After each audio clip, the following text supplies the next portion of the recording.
જેમ ભગવાન શુકદેવજીએ ભગવાનના વિરાટ સ્વરૂપની બહુ સુંદર પરિકલ્પના કરી કે જેનું આપણે ધ્યાન ધરી શકીએ, તો એમાં એમને કહ્યું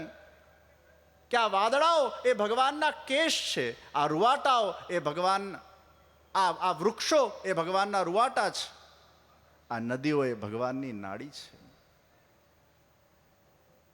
સૂર્ય એ નેત્ર છે, નેત્રનું નિમેષ અને ઉન્મેષ એ જ દિવસ ને રાત્રિ છે. જ્યારે આ વડતાલ ધામમાં હું આવ્યો ત્યારે મને આ પ્રકારની એક પ્રેરણા થઈ કે આ વડતાલ ધામ એક અલૌકિક દેહ છે, એનો આત્મા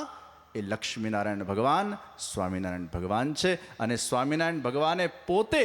200 વર્ષ પહેલાં જ્યારે આ દિવ્ય મૂર્તિઓની સ્થાપના કરી હોય, જે વડોદરાના અંદર કોઈ વણિક પરિવારના ત્યાં